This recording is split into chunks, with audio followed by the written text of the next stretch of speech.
Lord. ప్రభువైన యేసు నామములో అందరికీ వందనములు. దినం దేవుని వాక్యం నుంచి సామెతలు 13వ అధ్యాయం 6వ వచనం. పరిశుద్ధ గ్రంథంలో నుంచి సామెతల గ్రంథం 13వ అధ్యాయం 6వ వచనం. యథార్థ వర్తనునికి నీతియే రక్షకము,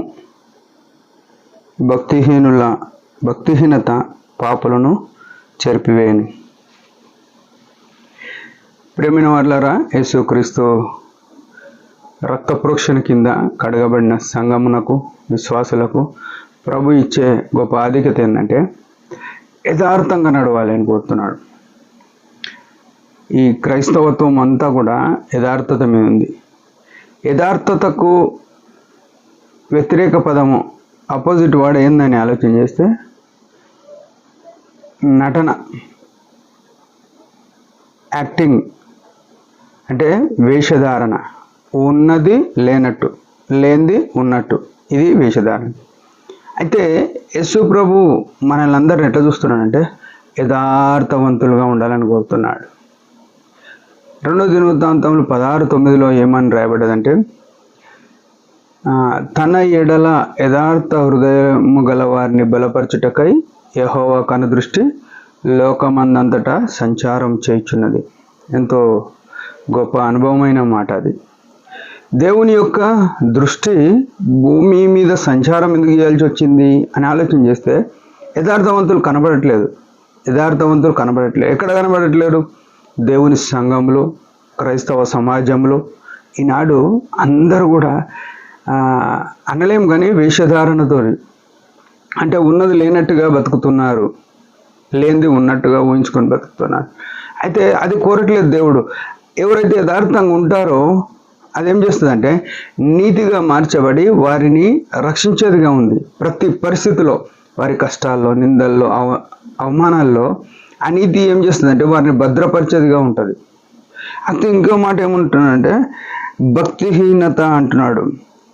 భక్తిహీనత అంటే నువ్వు దేవుణ్ణి ఆరాధిస్తున్నా అని చెప్పుకొని అది నిజమైన ఆరాధన కాకపోతే, లేకుంటే నిజమైన ప్రార్థిస్తున్నా అని చెప్పుకొని నిజమైన ప్రార్థన కాకపోతే, లేకుంటే నేను క్రైస్తవుని అని చెప్పుకొని నిజంగా క్రైస్తవత్వము మనలో లేకపోతే అది భక్తిహీనతనే. ఆ భక్తిహీనత ఏం చేస్తుందంటే వారిని చెరిపివేయును అని, పాపులను నువ్వు ఎప్పుడైతే భక్తి లేదో, అంటే నువ్వు అన్నదానికి కట్టుబడి లేవు, యేసు ప్రభువుని నమ్మినా అని చెప్పుకున్నప్పుడు విశ్వాసిగా కొనసాగట్లేదు, విశ్వాసిగా నా జీవితం ఆయన కోరుకున్న రీతిలో లేనప్పుడు మనం ఏమవుతామంటే పాపులముగా అవుతాం. భక్తిహీనతను బట్టి పాపులం. దేవుడు ఏం చేస్తున్నాడు? పాపులను చెరిపివేస్తున్నాడు.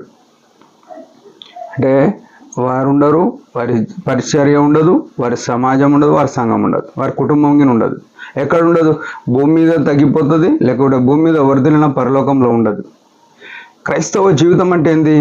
ఈ లోకంలో ఎట్లా బతికినామనే దానికి లేదు, కానీ ఈ లోకంలో పేదరికం అంటే ఎట్లా బతకడం అంటే మా పేదరికంలో బతికినా, ఉన్నత స్థితిలో బతికినా పరలోకం చేరడమే క్రైస్తవుని యొక్క గురి. ఉదయకాలం ప్రభు యొక్క సన్నిధిలో మన జీవితాలు యథార్థంగా ఉన్నాయా? ఇది చాలా ప్రాముఖ్యమైన విషయం.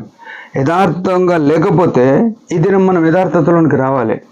యథార్థత, క్రైస్తవత్వం అంతా యథార్థతమైన ఉంది, ఉన్నట్టుగా బతకడమే.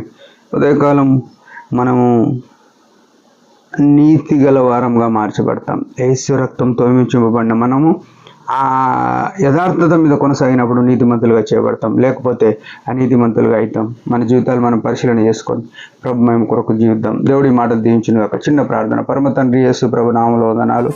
ఉదయకాలం ఇచ్చిన ఆశను బట్టి స్తోత్రంలో నీ ఘనమైన స్థితిలో మేము బతకడానికి సహాయపడండి. యథార్థత మీద నువ్వు కోరుతున్నావు, యథార్థత మీద మా జీవితం ఉండాలని కోరుతున్నావు. అదే రీతిగా ఉండడానికి సహాయపడమని యేసు ప్రభు నామములో ప్రార్థిస్తున్నాం తండ్రి. ఆమెన్. మీరందరి పరిచయం గురించి భారంగా ప్రార్థన చేయండి. Praise the lord.